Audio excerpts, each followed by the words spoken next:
성산교회 시작하겠습니다.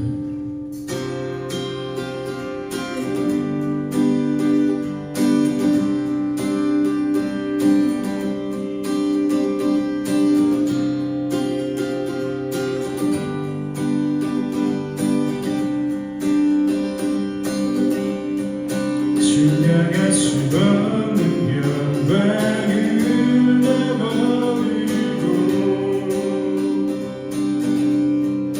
나를 위해 찾아온 그 놀라운 사랑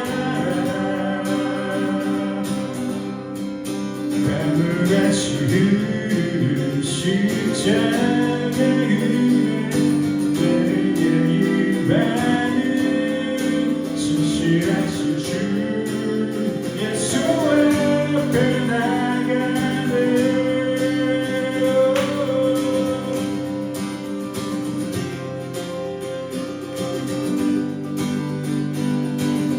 다시 한번 증명할 수 없는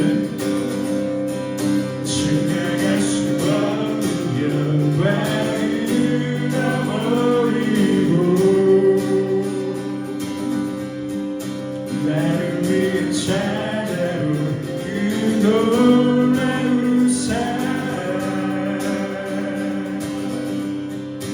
강물같이 흐르는 십자가의 은혜 내게 임하는 진실하신 주 예수 앞에 나가네. 주님 내 맘을 주를 예배하는 마음 주시고 주의 은혜를 내게 가르치소서. 나의 입술 주를 구원으로 부르니 주의 영광을 내게 나타내소서. 주님 내 맘을 주를 예배하는 마음 주시고 주의 은혜를 내게 가르치소서. 나의 입술을 주의 구원으로 부르니 주의 영광을 내게 나타내소서.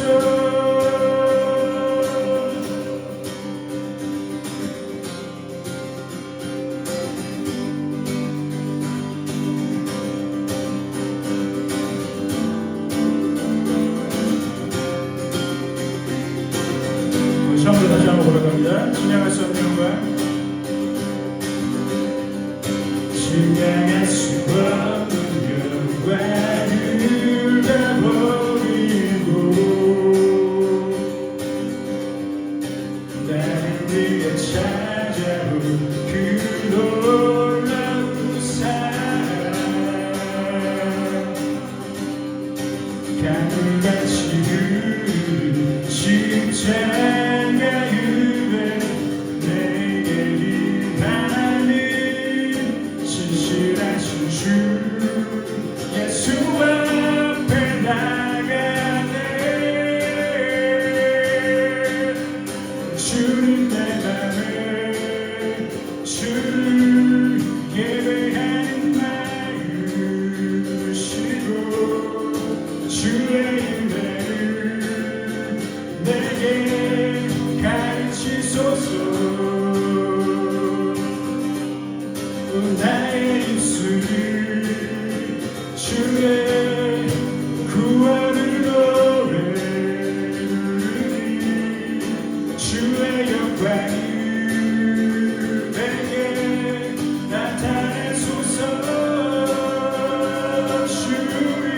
주님 내 맘을 주를 예배하는 마음 주시고 주의 은혜를 내게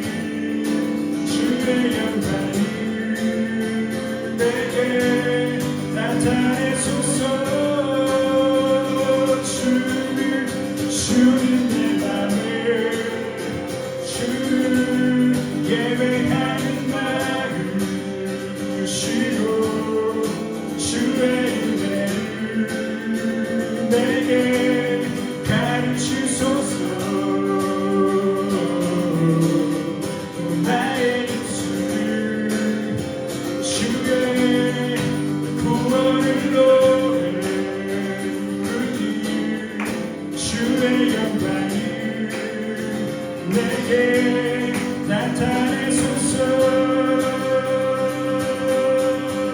주의 영광을 내게 나타내소서.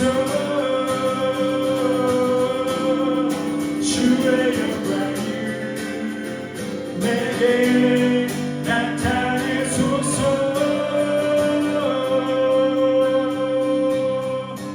주께 영광 받습니다.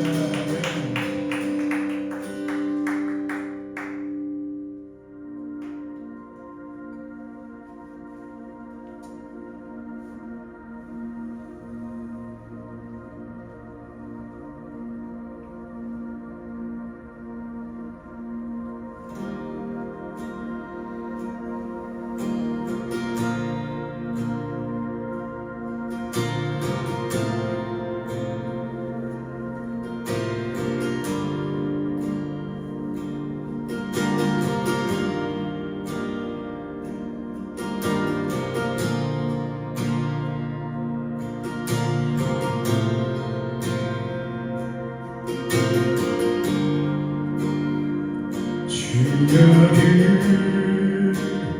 운행하시네. 주여를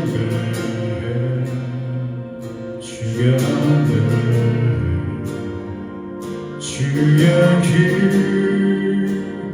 역사하시네. 주여를 주여 길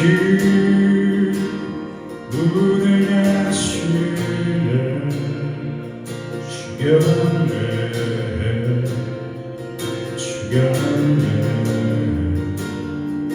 주여 길 역사하시네.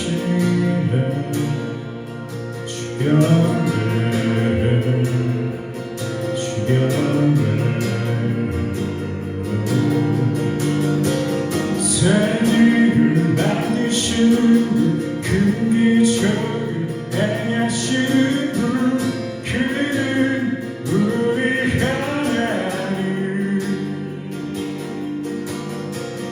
약속을 지키시는 어둠 속을 밝히시는 분, 그는 우리 하나님. 세계를 만드는 분, 세계를 만드시는 그 기적을 행하시는 분, 그는 우리 하나님. 약속을 지키시는 어둠 속을 밝히시는 분, 그는 우리 하나님.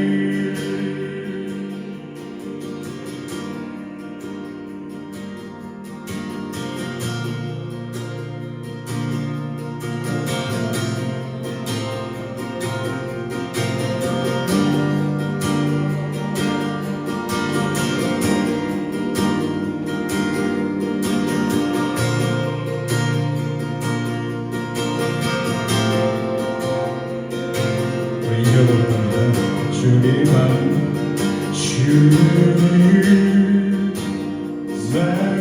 만나시네. 주여네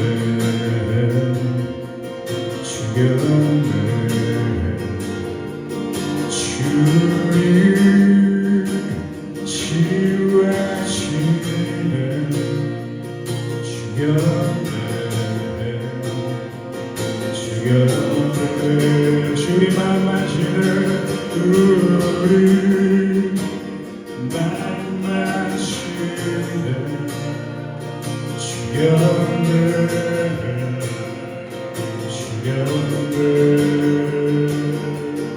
주님 치유하시네. 주여네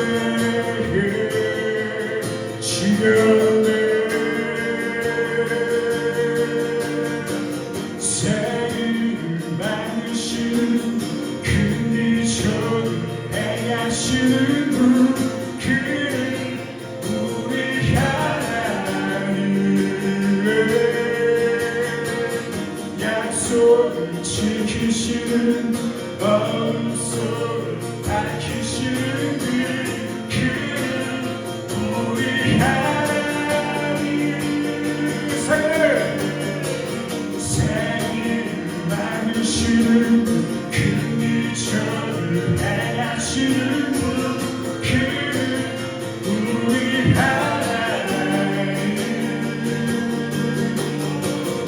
약속을 지키시는 어둠 속을 밝히시는 그 우리 하나님 그 하나님 그 하나님 그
주의 일하심 볼 수 없어도 주의 일하심 알 수 없어도 주님 결코 멈추지 않는 주님 결코 멈추지 않는 주의 일하심 볼 수 없어도 주의 일하심 알 수 없어도 주님 결코 멈추지 않는 주님 결코 멈추지 않는 주의 일하심 볼 수 없어도 주의 일하심 알 수 없어도 주님 결코 멈추지 않는 주님 결코 멈추지 않는 주의 일하심 볼 수 없어도 주의 일하심 알 수 없어도 주님 결코 멈추지 않는 주님 결코 멈추지 않는 주의 일하심 볼 수 없어도 주의 일하심 알 수 없어도 주님 결코 멈추지 않는 주님 결코 멈추지 않는 주의 일하심 볼 수 없어도 주의 일하심 알 수 없어도 주님 결코 멈추지 않는 주님 결코 멈추지 않는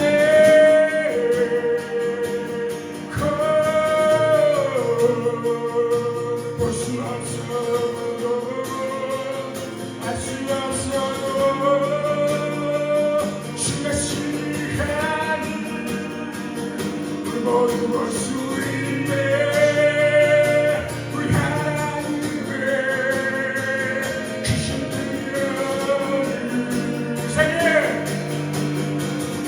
생일 받으시는 그 이적 행하시는 그는 우리 하나님 약속을 지키시는 어둠 속 밝히시는 그는 우리 하나님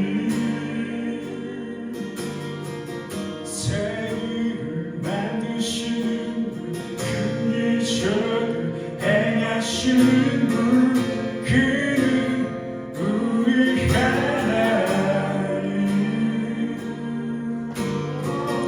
약속을 지키시는 어둠 속을 밝히시는 그는 우리 하나님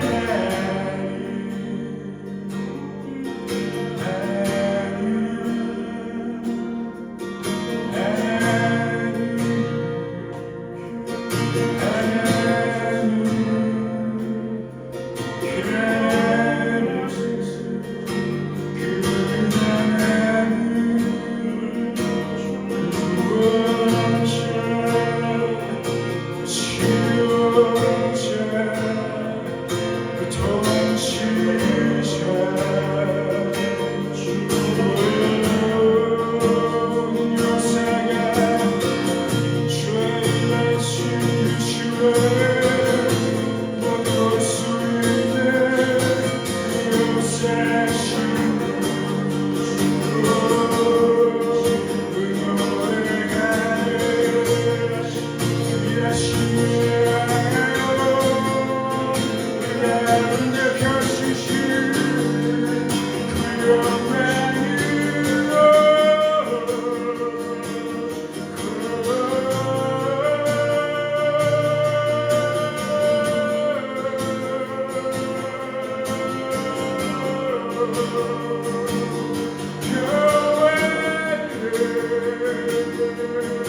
주를 새롭게 하는 주를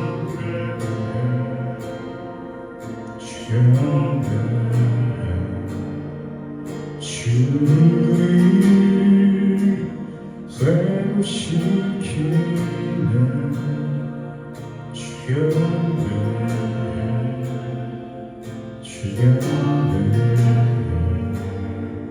주를 새롭게 하는 주를 회복시키는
또 말씀을 또 기억하고 또 기대하며 또 소망하는 마음으로 함께 기도하겠습니다.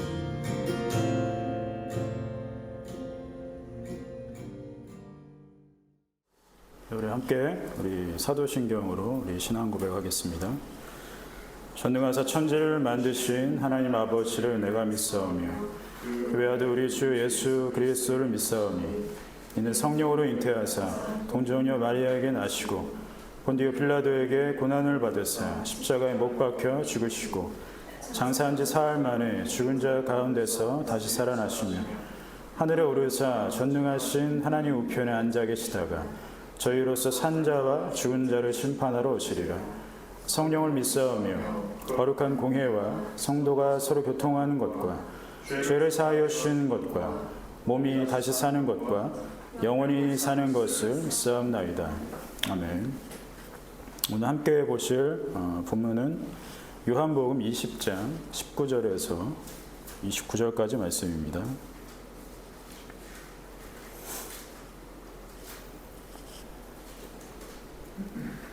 요한복음 20장 19절에서 29절까지 말씀 우리 한 목소리로 같이 읽겠습니다. 한 목소리로 함께 시작. 이날 곧 안식 후 첫날 저녁 때에 제자들이 유대인들을 두려워하여 모인 곳에 문들을 닫았더니 예수께서 오사 가운데에 서서 이르시되 너에게 평강이 있을지어다. 이 말씀을 하시고 손과 옆구리를 보이시니 제자들이 주를 보고 기뻐하더라. 예수께서 또 이르시되 너희에게 평강이 있을지어다.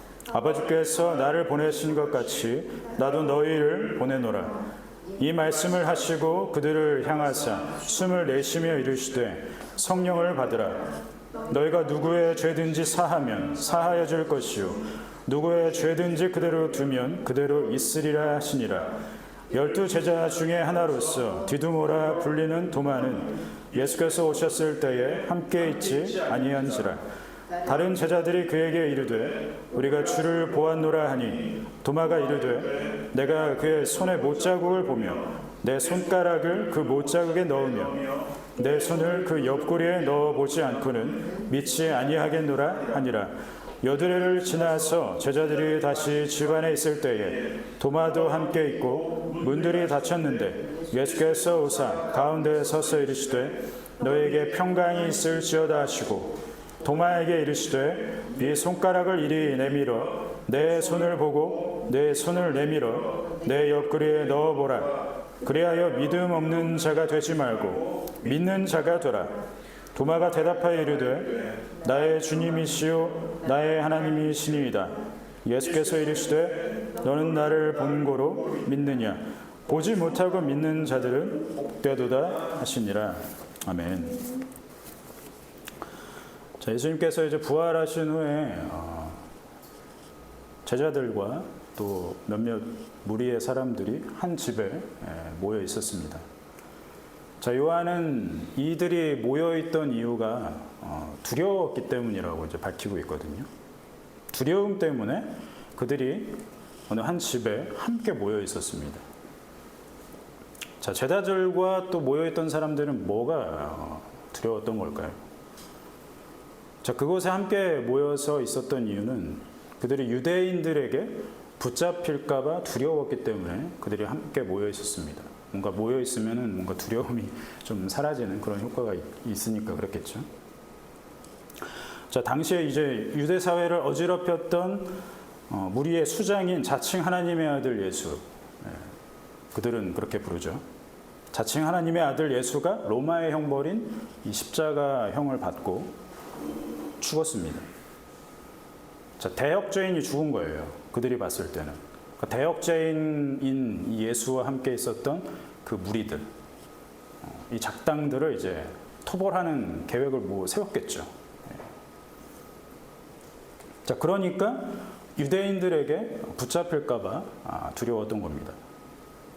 자, 이런 정황을 봤을 때 그들이 뭔가 예수님께서 십자가에서 죽으시고 부활하셨음에도 불구하고 부활하셨잖아요. 그런데도 불구하고 그들은 두려웠고 뭔가 그 두려움 때문에 그 다음 행동들을 하지 못하고 가만히 있는 상황이잖아요. 안절부절하지 못하고. 자, 이런 정황을 봤을 때 제자들과 또 거기에 함께 모였던 사람들, 이 사람들은 예수님께서 부활하셨다는 그 믿음, 그런 믿음은 우리가 찾아볼 수가 없는 거죠. 예수님께서 부활하셨다는 그 믿음이 있었다면 이들이 두려워하고 뭔가 두려움에 떨어서 함께 모여있을 이유가 없었겠죠. 자, 오늘 본문 25절 한번 같이 읽겠습니다. 25절. 도마가 하는 말이죠. 요한복음 20장 25절입니다. 함께 시작. 다른 제자들이 그에게 이르되 우리가 주를 보았노라. 도마가 이르되 내가 그의 손에 못자국을 보며 내 손가락을 그 못자국에 넣으며 내 손을 그 옆구리에 넣어보지 않고는 믿지 아니하겠노라. 자, 흔히 제자들 중에서 뭔가 도마가 제일 믿음이 없다. 자, 그 근거로 삼는 구절이 바로 이런 구절입니다. 과연 그럴까요? 도마가 제일 믿음이 없었을까요? 저는 독인 객긴이라고 생각해요. 그놈이 그놈이다. 도마가 유독 믿음이 없었을까? 저는 그렇게 보지 않습니다. 제 생각에는 도마가 이렇게 뭔가 하는 말들이 세거든요. 14장 5절을 보면 14장 5절에 이제 예수님께서 본인이 길과 진리와 생명이라는 말씀하면서 그 길로 내가 간다 이렇게 했을 때 도마가 이렇게 얘기합니다. 주께서 어디로 가는지 우리가 알지 못하는데 그 길을 어찌 알겠습니까?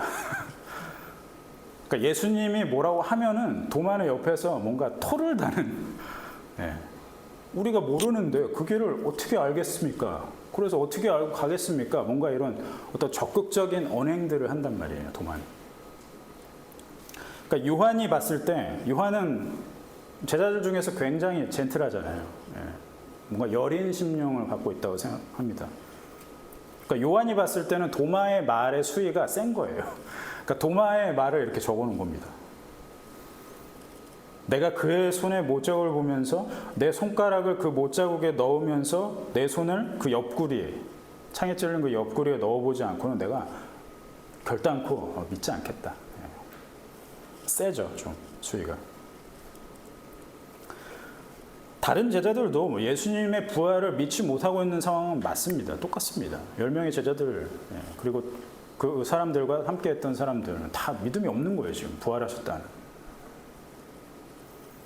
독인 객긴이죠. 도마의 말은 이런 겁니다. 자기 감각으로 느끼지 않고는 절대로 내가 인정하지도 않고 믿지도 않겠다. 내 감각으로, 내 손으로, 내 눈으로 보고, 내 손으로 만져서 내가 그것을 믿을 수 있지, 그러기 전까지는 내가 믿지 못하겠다. 그러니까 인격적이고 뭔가 구체적인 증거를 도마가 좀 요구하는 거예요. 도마의 말에는 예전에 예수님께서 이제 하셨던 말씀이 아마 이 뇌리에 박혀 있었던 것 같습니다. 4장 48절에서 이제 예수님께서 이렇게 말씀하시거든요. 너희는 표적과 기사를 보지 못하면 도무지 믿지 아니하리라. 예수님께서 이제 막 활동을 이제 하실 때, 공생애를 시작하실 때 기적을 일으키시잖아요. 물이 포도주가 되게 하고 병든 자를 낫게 하고 이런 사역들을 할 때 이런 사람들을 향해서 이렇게 말씀하시는 거예요. 너희는 표적과 기사를 보지 못하면 도무지 믿지 않을 그런 종자들이다. 이렇게까지 얘기하시는 거거든요. 도마의 이 생각에는, 그 뇌리에는 이 말씀이 아마 깊이 박혀있던 것 같아요. 그래서 뭔가 보지 않고는 내가 인정하지 않고 믿지 않겠다는 그런 사고 체계가 생긴 거겠죠. 17세기에 이제 유행했던 영국의 경험론이라는 게 있습니다. 경험주의. 존 로크라는 사람이 이제 경험주의를 표방을 하면서 이제 막 퍼쳤단 말이죠. 이걸 봤을 때 도마가 뭔가 원조예요, 더. 내가 느끼는 것, 그러니까 감각으로, 내가 경험으로 알 수 있는 것이 진정한 지식이다라고 이제 경험주의자들이 얘기하거든요.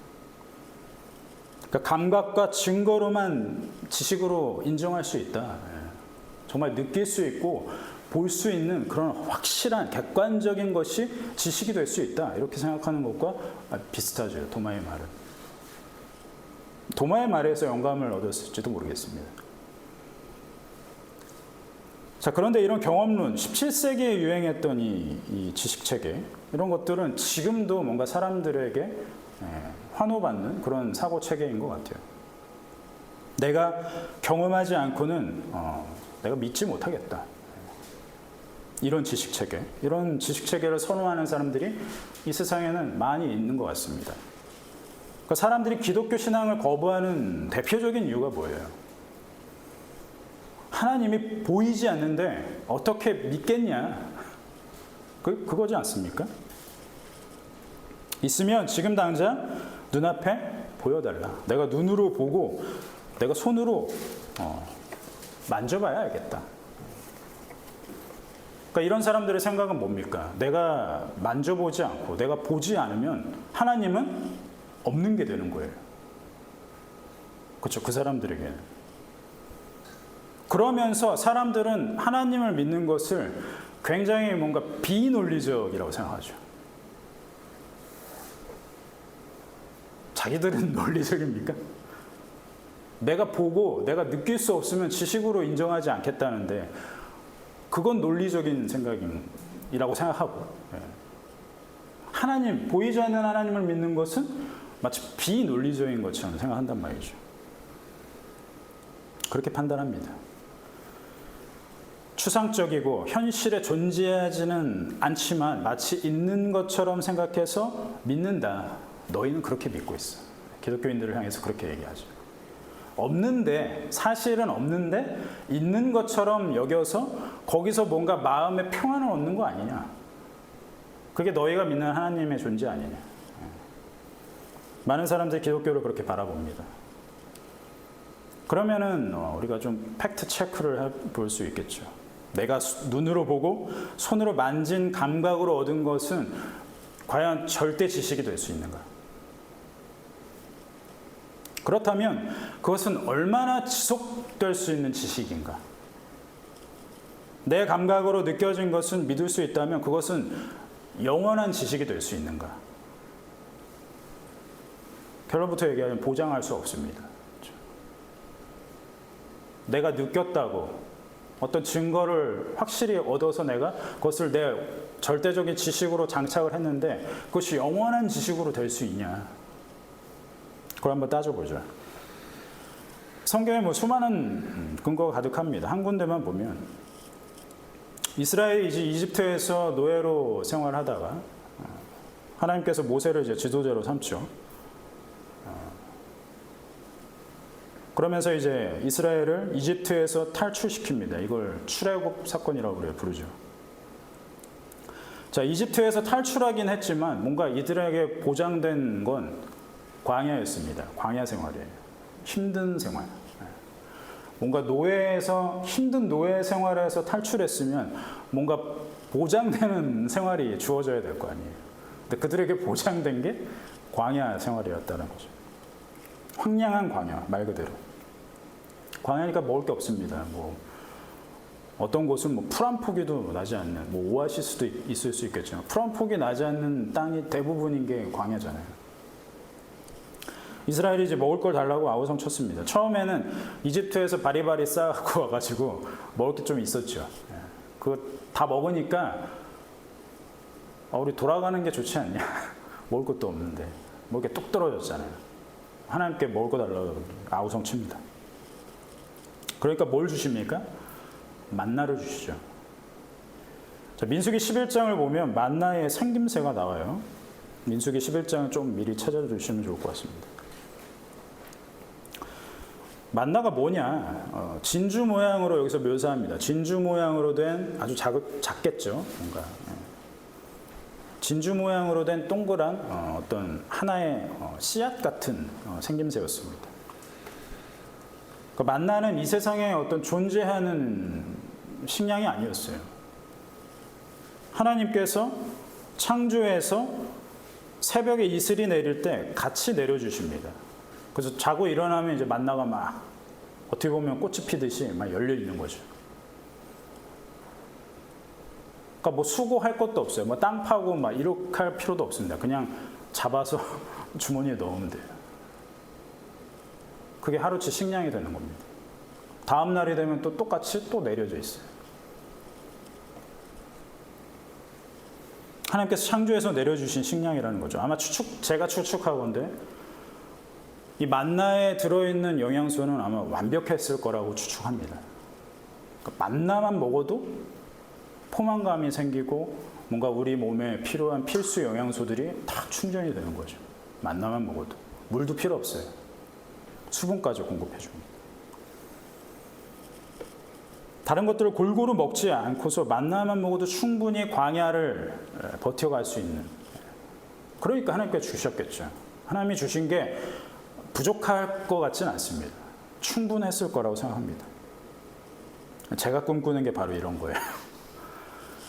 이 알약만 먹으면 배가 부르고 막 모든 영양소가 막 채워지고 하루에 하나만 먹으면. 안타깝게 이런 기술은 아직 먼 것 같습니다. 자, 민수기 11장을 좀 보면 4절과 5절 한번 찾아볼까요? 민수기 11장 4절과 5절입니다. 우리 함께 한 목소리로 읽어보겠습니다. 민수기 11장 4절과 5절 시작.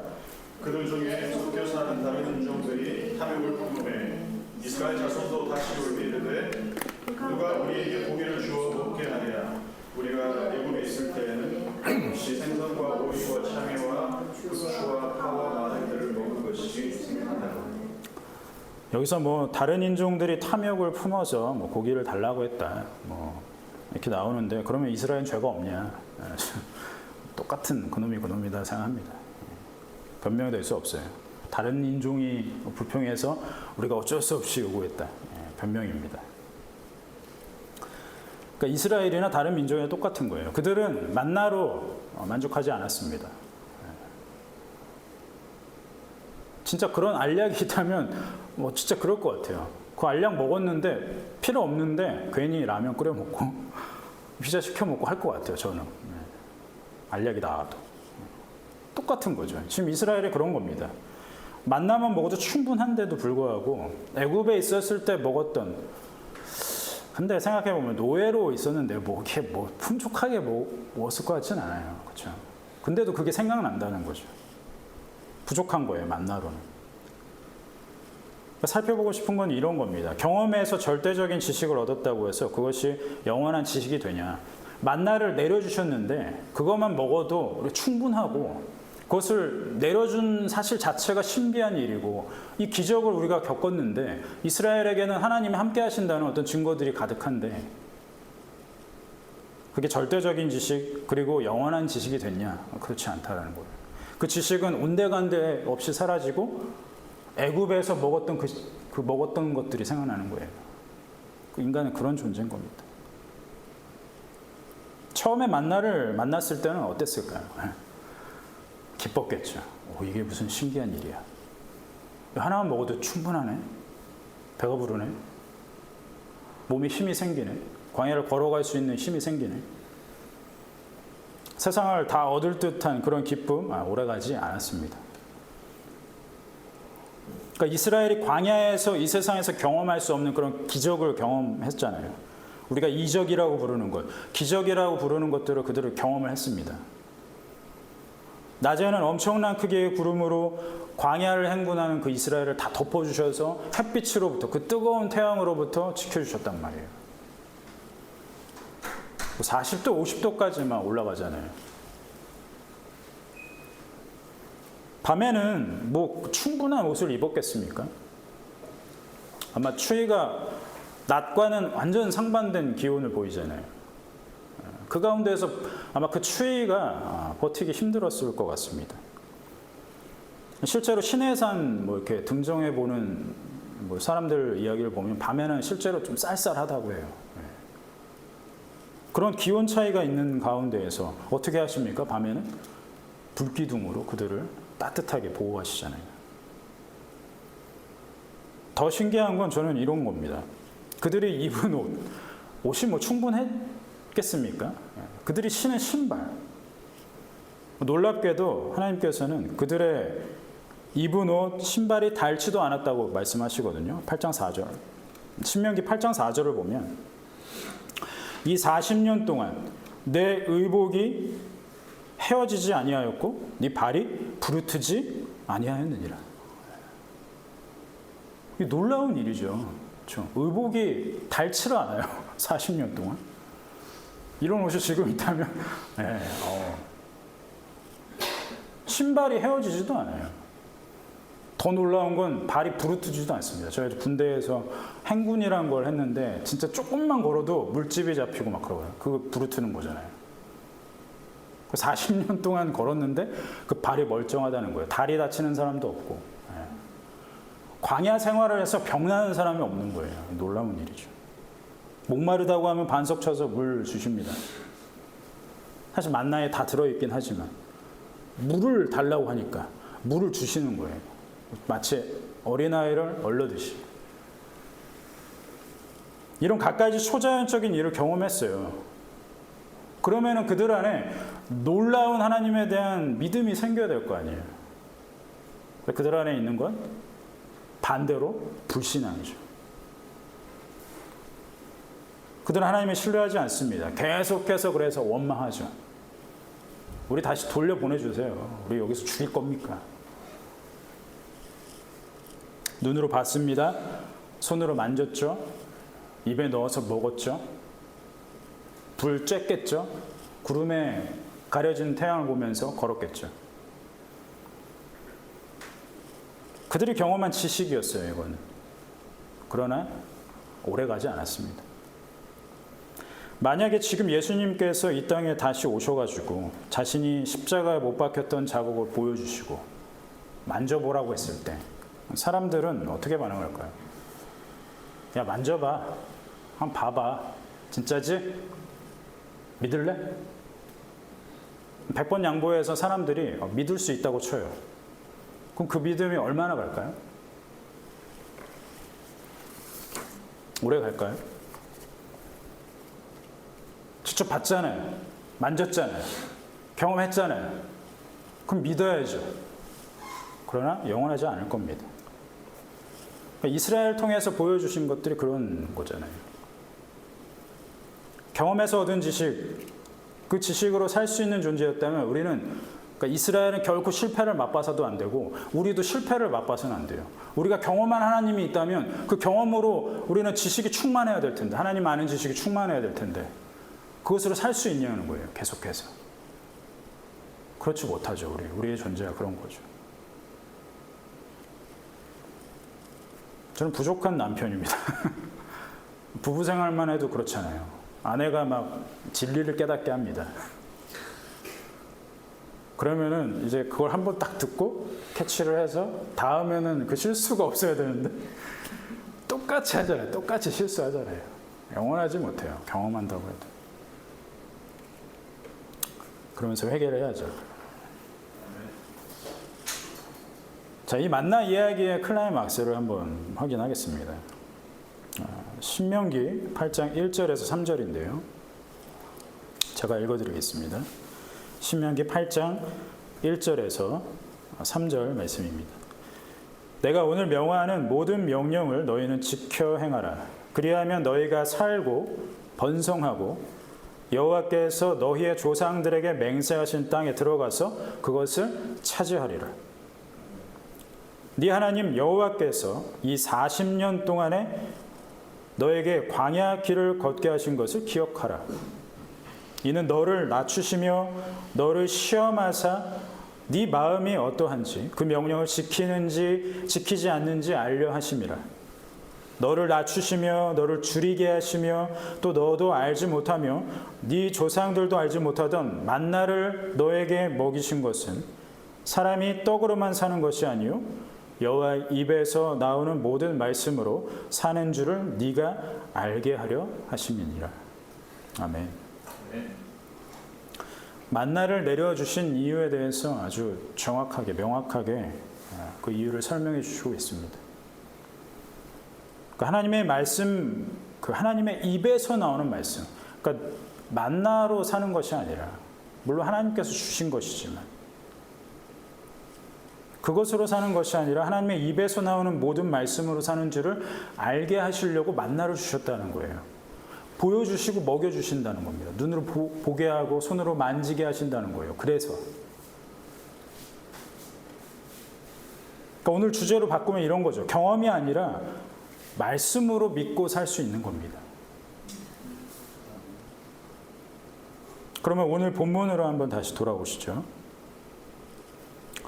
오늘 본문의 29절을 함께 읽겠습니다. 요한복음 20장 29절 함께 시작.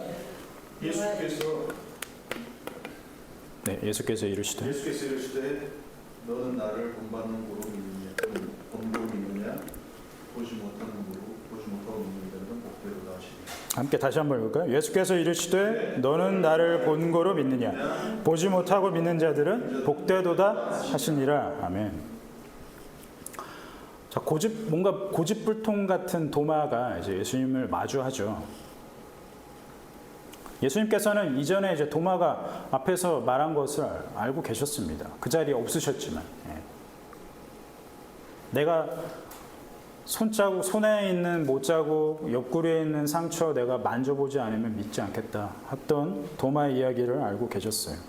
그래서 어떻게 하십니까?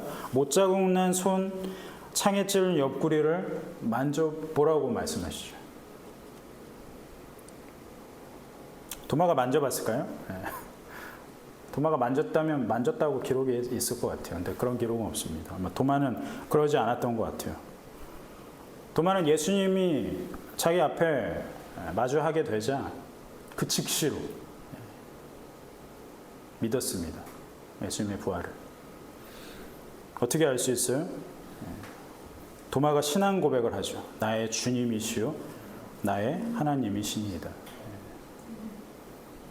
내 앞에 계신 예수님은 부활하신 예수님이고 그분이 나의 주님이시고 그분이 하나님이시더라고 신앙 고백을 하게 됩니다.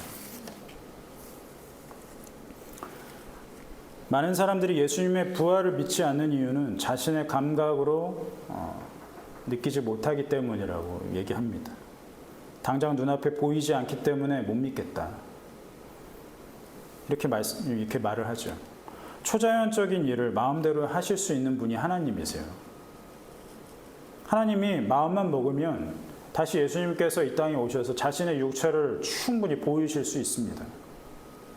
충분히 그렇게 하실 수 있죠. 그렇게 해서 사람들을 믿게 만들 수도 있겠죠. 그러나 그렇게 하지 않습니다. 왜요? 보지 못하고 믿는 것이 복되다라고 말씀하시거든요.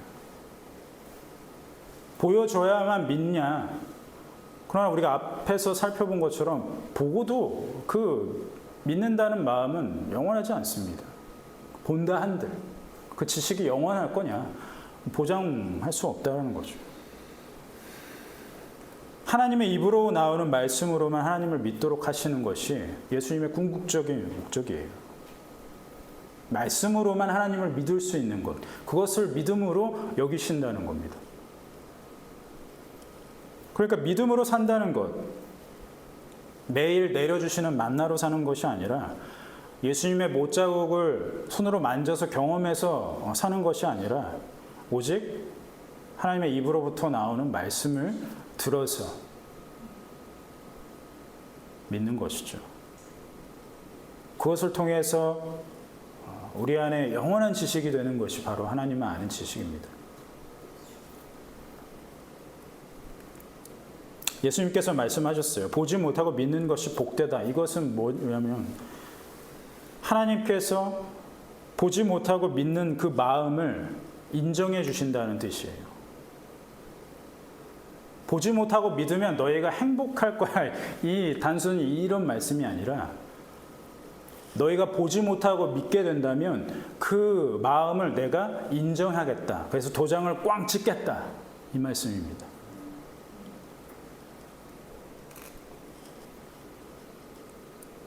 베드로가 같이 있었잖아요. 그 현장에.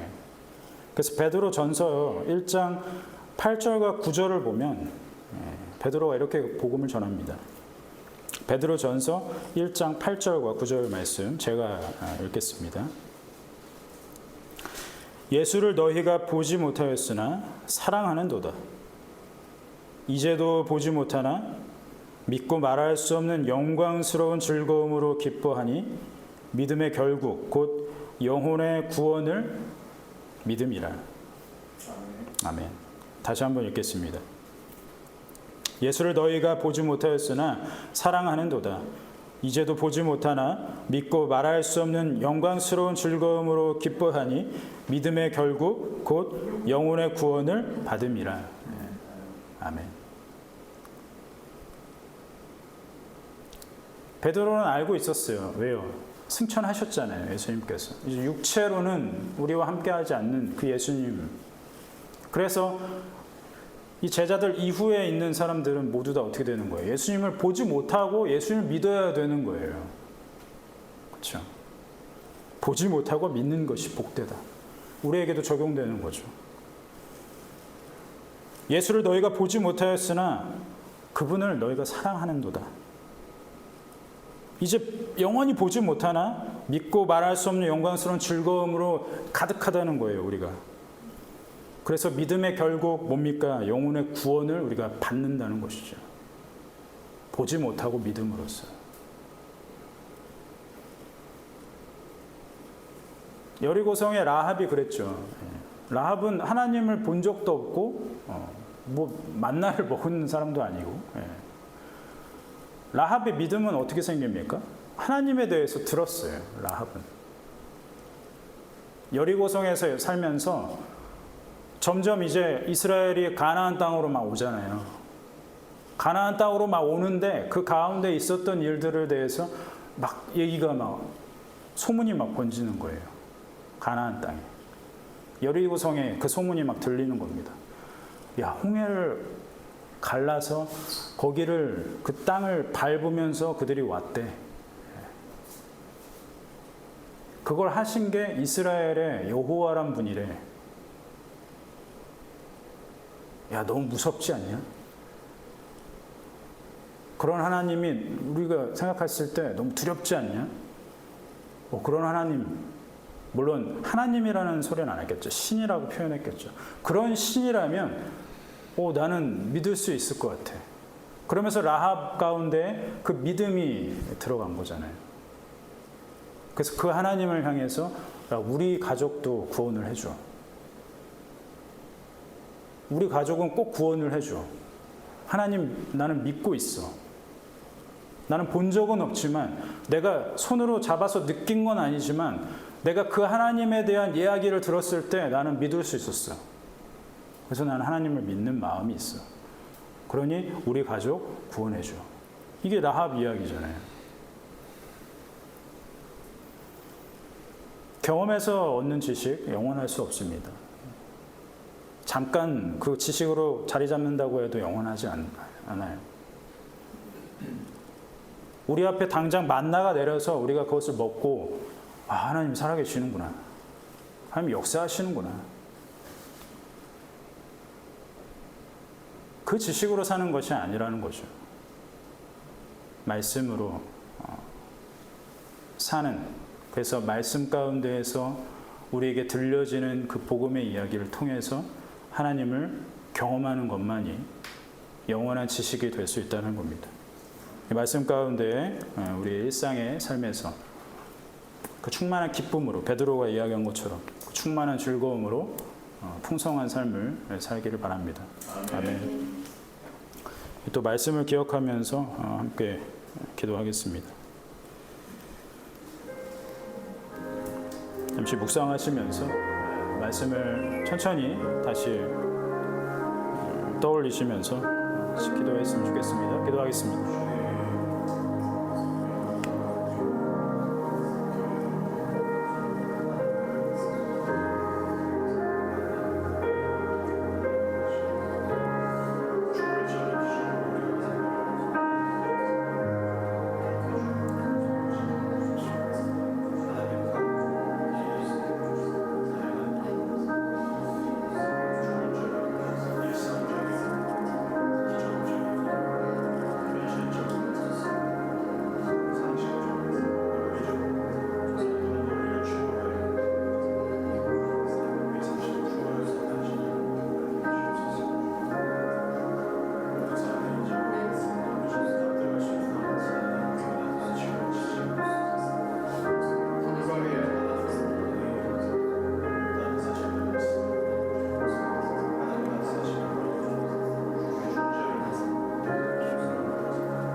주님 한나의 기도를 기억을 합니다. 네. 주님께서는 죽이시기도 하고 살리시기도 한다는 그 놀라운 고백을 다시 한번 기억할 때 우리의 인생의 모든 주권이 하나님께 있습니다. 주님은 때론 주시기도 하지만 다시 가져가시기도 하는 분인 것을 알고 있습니다. 우리가 경험해서 하나님을 믿겠다고 한다면 하나님 우리에게 뭔가 주셨을 때, 허락하셨을 때는 하나님을 믿지만 다시 가져가시면 우리의 믿음은 어떻게 되겠습니까? 주셨을 때만 하나님 믿겠습니까? 많은 사람들이 때론 우리의 모습도 뭔가 주어졌을 때만 하나님을 기억하고 감사하고 하나님께 반응하는 그런 얕은 믿음, 사실상 그 믿음이 아닌데 그런 모습으로 우리가 살아가지 않습니까? 주의 하나님의 그 주권 안에서 주셔도 다시 가져가셔도 오직 주님만 찬양하겠습니다라는 욥의 고백처럼 우리에게 만져지는 것이 없고 보여지는 것이 없고 그럼에도 불구하고 늘 우리에게 말씀하시는 그 말씀이 있기 때문에 우리가 하나님을 믿고 나아간다는 그 믿음의 신앙 고백이 우리의 일상의 삶 가운데 가득할 수 있도록 성령으로 충만하게 인도하여 주시옵소서. 그 고백을 복되다고 인치시는 그 하나님의 음성을 날마다 듣게 하여 주시옵소서. 보지 못하고 믿는 것이 복되다라고 말씀하시는 그 말씀 가운데 우리의 인생을 주께 맡기며 나아갈 수 있는 또 부활의 주님을 늘 소망하고 기억하고 그래서 예배로 늘 나갈 수 있는 우리 인생들이 다 될 수 있도록 인도하여 주시옵소서. 예수 그리스도의 은혜와 하나님 아버지의 크신 사랑과 성령 하나님께서 우리 가운데 역사하시는 그 임마누엘의 하나님, 그분 앞에 머리 숙여 예배하는 무리와 주의 온 교회 위에 이제부터 영원까지 항상 함께 있을지어다. 아멘.